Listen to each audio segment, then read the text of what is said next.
Hello viewers, welcome back to our channel. মই আজি আপোনালোকৰ মাজত এটা ধুনীয়া ৰেচিপি লৈ আহিছো। পোস্ত সৰিয়হৰ বাবে মই ইয়াতে আধা চামুচ পোস্ত দানা, 3 চামুচ কলা সৰিয়হ আৰু 2 চামুচ বগা সৰিয়হ লৈ 1 ঘণ্টাৰ বাবে তিয়াই ৰাখিছিলো। এতিয়া মই এইখিনি সেকনি এখনৰে ছেকি লম।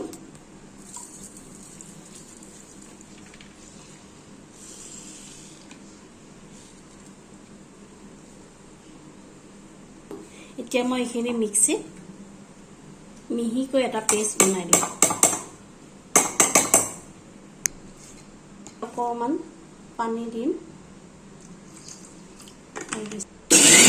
এতিয়া মই ইয়াতে আধা চামুচ নিমখ আৰু 2টা কেঁচা জলকীয়া দি দিলো। আকৌ এবাৰ মিক্সিত ভালদৰে মিহিকৈ এটা পেষ্ট সৰিয়হখিনি এতিয়া মই এই আচাৰ ধুনীয়াকৈ মিহি এটা পেষ্ট বনাই ললো। কেৰাহীত মই অকমান তেল দি দিলো। মই ভালদৰে গৰম হ'ব দিম। তেলখিনি গৰম হৈ গ'ল। এতিয়া মই মাছখিনি অকমান ফ্ৰাই কৰি লম।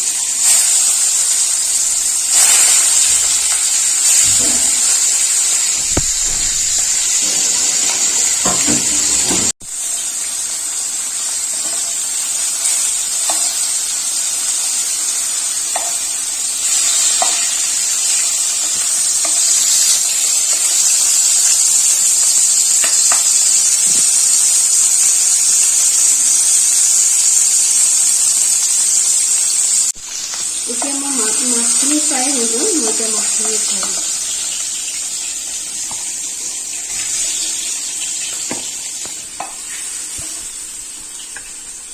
মই মাছখিনি বেছি ফ্ৰাই কৰা নাই। অকণমান জাষ্ট মই অকণমান গৰম তেলত মাছখিনি পাতলকৈ ফ্ৰাই কৰিলোঁ। এতিয়া মই এই পিচি লোৱা সৰিয়হখিনি চেকি লওঁ। মই চেকি এইটো কাৰণে লৈছোঁ, সৰিয়হৰ দানা যিখিনি দানা ওলাইছে সেইখিনি মানে হজম হোৱাত সহায় হয়। সেইবাবে মই চেকি লৈছোঁ। চেকি নল'লেও নোলোৱাকেও বনাব পাৰি, কিন্তু মই চেকি লৈছোঁ। চেকি ল'লে আঞ্জা মাছৰ চৰচৰিটোৰ সোৱাদটো বেলেগ হয়।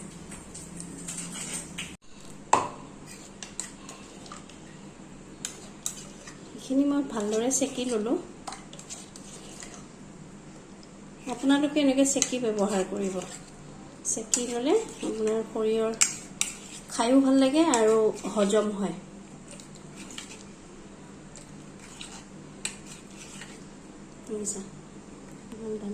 এইখিনি তেলতে কেইটামান কালজিৰাটো দি অকণমান ফ্ৰাই কৰি অকণমান হালধি গুড়ি এনেকৈ গৰম তেলতে দি ল'লোঁ। আধা চামুচ নিমখ, অকণমান ৰেড চিলি পাউডাৰ অকণমান লৰাই মই ইয়াতে এতিয়া পানী দি দিম। মই 4 পিচ মাছ লৈছোঁ যিহেতু এটা জোখতে মই পানী দিম। দি মই এইখিনি অলপ উতল আহিবলৈ দিম। উতল আহোঁতে মই মাছখিনি ইয়াতে দি দিম। পানীখিনি উতল আহিছে। এতিয়া মই ইয়াতে মাছখিনি দি দিম।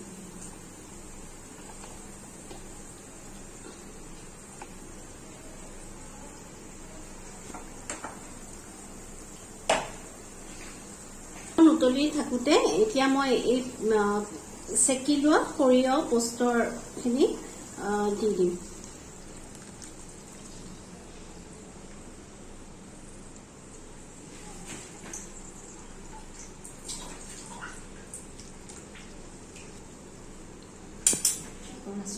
ইয়াতে মই 3টা কাটি লোৱা কেঁচা জলকীয়া দি দিলোঁ। এতিয়া মই 10 মিনিট সময় এনেদৰে মাছখিনি উতলিব দিম। ইলিশ মাছ বনাওঁতে বেছি সময় নালাগে, সিজিবলৈ 10 মিনিট সময়তে মাছটো সিজি যাব। মই 10 মিনিট সময় এনেদৰে ৰাখি থওঁ। এয়া 10 মিনিট পিছত মই মাছখিনি ঢাকনখন গুচাই এবাৰ উলটাই দিম। মাছখিনি এটা সাইড সিজিছে ধুনীয়াকৈ, এবাৰ ইটো সাইডে অকণমান উলটাই সিজিবলৈ দিম।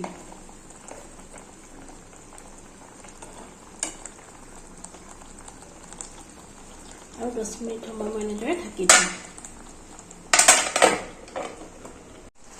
মাছখিনি ধুনীয়াকৈ সিজি আহিলে মই গ্ৰেভিটো ইমানখিনিয়ে ৰাখিম। আমাৰ সৰিয়হ মাছৰ চৰচৰি অলমষ্ট ৰেডি হৈয়ে গৈছে।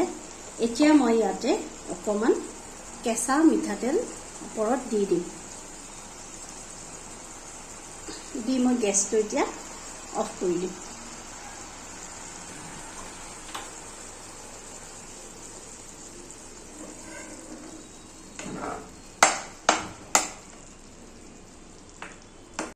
এয়া ৰেডি হৈ গ'ল আমাৰ সৰিয়হ ইলিছ মাছৰ চৰচৰি। যদি ভিডিঅ'টো ভাল লাগিছে তেতিয়াহ'লে আপোনালোকে লাইক, শ্বেয়াৰ এণ্ড ছাবস্ক্ৰাইব কৰি দিব।